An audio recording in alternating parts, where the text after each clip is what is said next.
la Universidad de Concepción, donde también obtuvo el magíster en literaturas hispánicas. Sus intereses se enfocan en la estética literaria, el ensayo y la literatura chilena, con especial atención a los vínculos entre literatura y filosofía. Actualmente se desempeña como docente e investigador, trabajando en torno a la representación de las categorías estéticas en la narrativa y al análisis comparado de textos fundacionales de la modernidad. Ya. Primero que todo, muchas gracias por la invitación, también a Paula por la invitación a esta mesa. La ponencia se llama El horror está en otra parte, lo luminoso y lo sublime en los cuentos de hadas, refiriéndose principalmente al punto de vista desde el cual yo pienso que debe ser estudiado el horror en literatura, y en este caso lo vamos a revisar desde dos cuentos tradicionales. En 1812, los hermanos Jacob y Wilhelm Grimm publican Kinder und Jungsmärchen, cuentos para la infancia y el hogar, una recopilación de cuentos de hadas de origen oral alemán y escandinavo, de gran valor literario por su carga simbólica. Nos centraremos en la lectura de dos obras, El Enebro e Historia de uno que hizo un viaje para saber lo que era miedo, para revisar la forma en que estos cuentos presentan los símbolos del horror en su narración.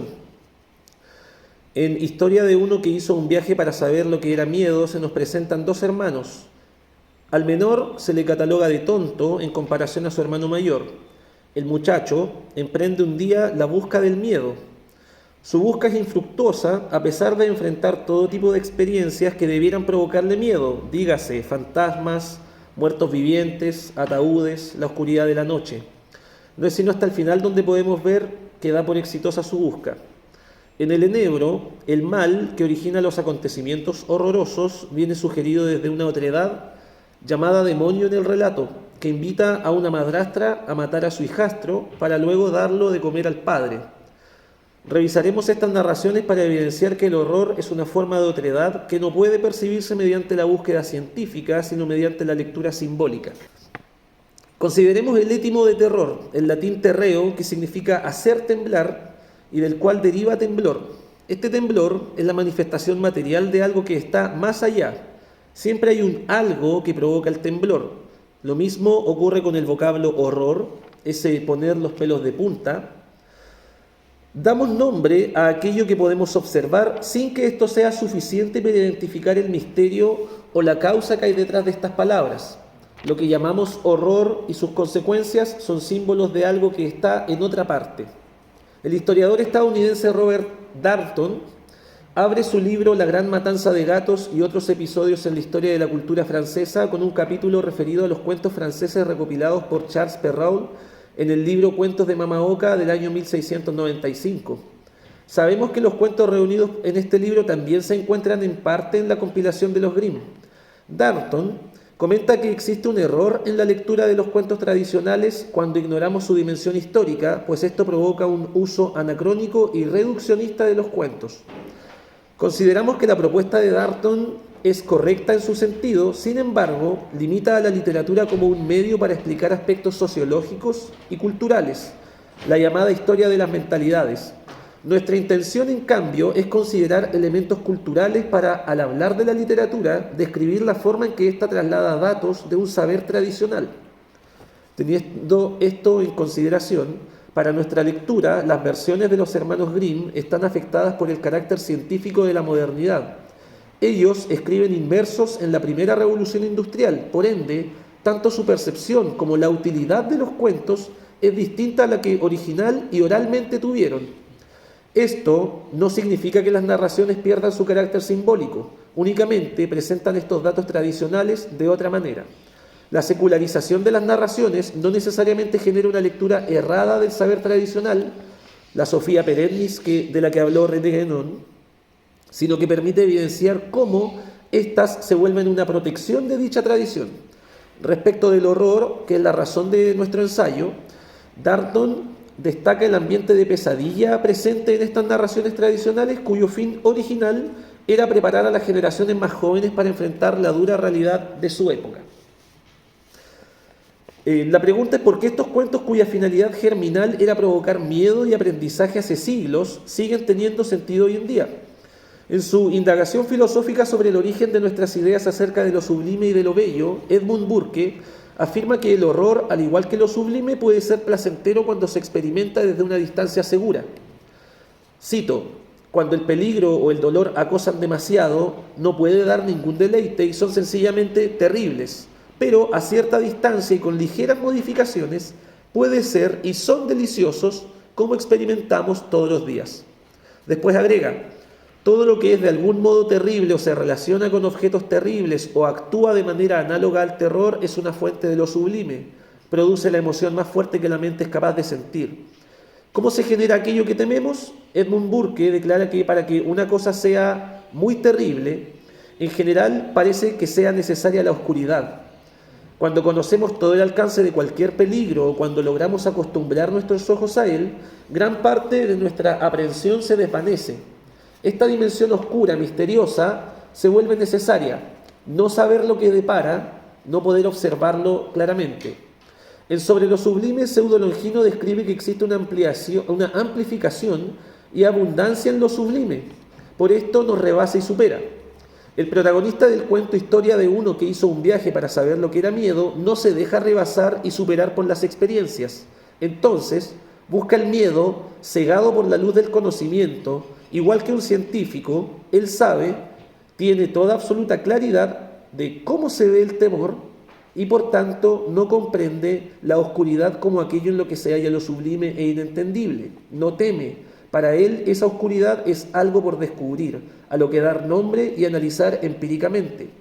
¿Por qué el protagonista de Historia de uno que hizo un viaje para saber lo que era miedo no siente miedo frente a los acontecimientos que enfrenta, a pesar de que típicamente debieran generarle horror?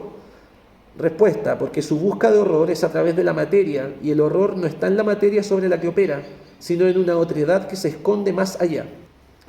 En 1917, Rudolf Otto acuña el concepto de lo luminoso, referido a aquello de lo cual solo damos cuenta por el peculiar reflejo sentimental que provoca en el ánimo.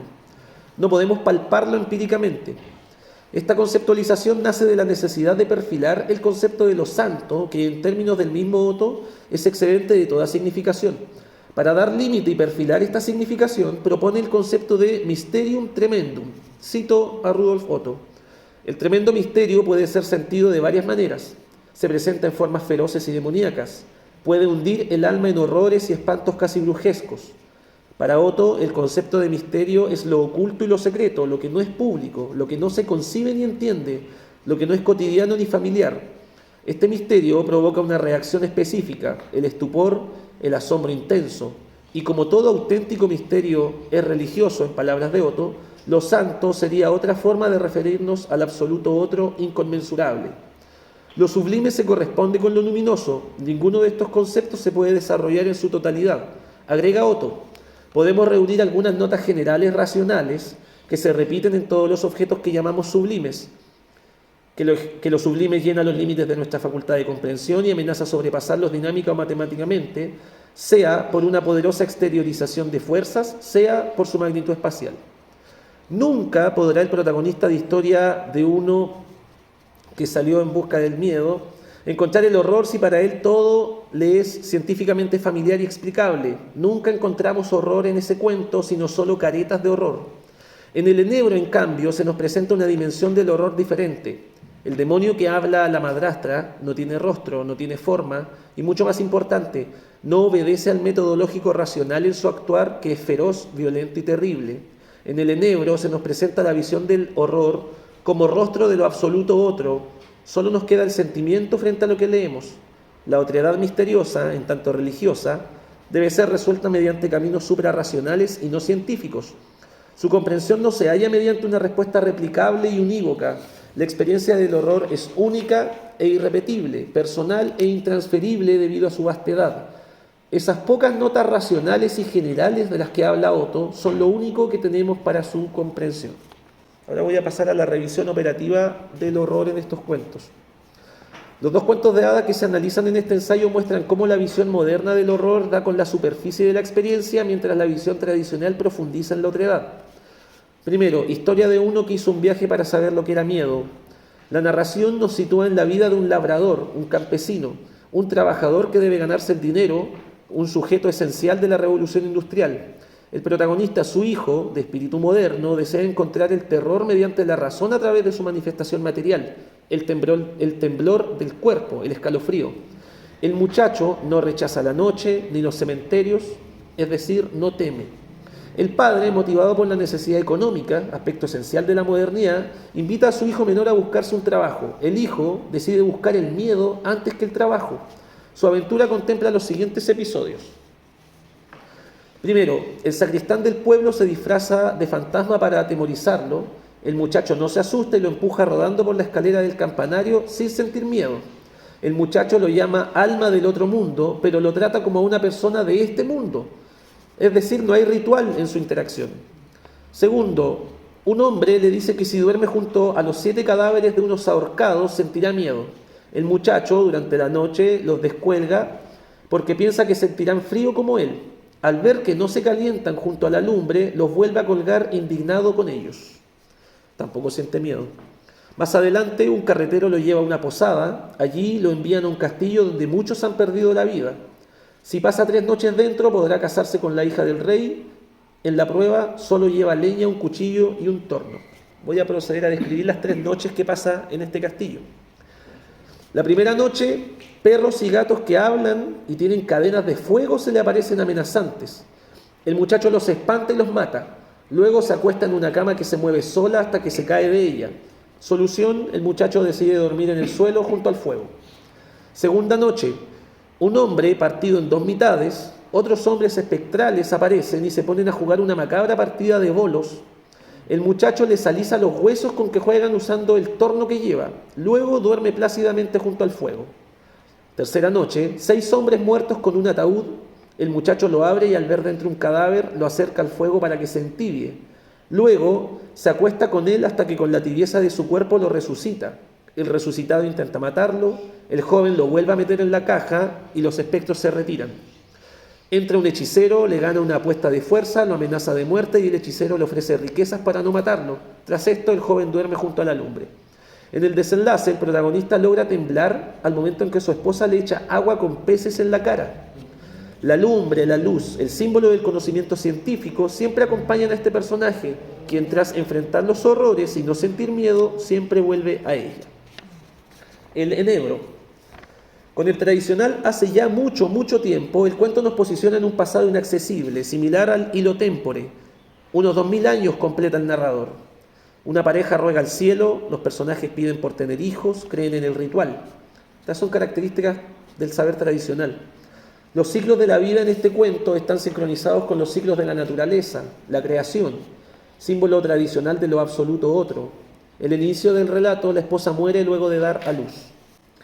La otredad se manifiesta luego en una madrastra a través de lo que el narrador llama el maligno, una voz que la incita a matar al hijastro, tras lo cual ella misma se arrepiente y encima de matar al muchacho lo da de comer a su padre sin que exista motivo para esto. La hija de esta pareja es la espectadora de todo este espectáculo. La hermana del muchacho deposita sus restos óseos junto al enebro, conectándonos nuevamente con el saber tradicional. Se crea una llama de la cual nace un ave, la fuerza, la libertad. El ave se dirige donde un orfebre, un artesano, a quien le canta la verdad de lo ocurrido. El artesano encuentra bello su canto. Es solo él quien puede acceder a la verdad de lo sucedido. Nunca más sabemos sobre la familia con quien empieza el cuento. Las conclusiones. Para nuestra lectura, el protagonista de historia de uno que hizo un viaje para saber lo que era miedo no es tonto por tener un bajo coeficiente intelectual, sino por su errónea forma de comprender la realidad. Ver el mundo con los ojos del empirismo, incluso en aquellos fenómenos donde éste no logra llegar más que superficialmente. El problema no es su carácter científico, sino su carácter cientificista de comprensión de la realidad. El camino del protagonista es un camino científico, el cual no llevará más que a respuestas materialistas y que por esto mismo no podrá revelar qué es el horror como manifestación de la otredad. En el caso del enebro, el horror se muestra como la otredad que representa mediante un relato que no es comprensible mediante la revisión lógico-racional, sino a través de la revisión de sus símbolos. La modernidad no ha acabado con el saber tradicional, solo lo ha ocultado. Aún el arte y la naturaleza son las portadoras de la verdad trascendental de nuestro mundo. Estos cuentos tradicionales dan cuenta de un aspecto fundamental del saber tradicional. Una vez que comprendemos lo material, podemos ingresar en la dimensión ritual, sagrada y esencialmente metafísica, donde hallamos una otredad que está más allá de nuestros sentidos. Muchas gracias.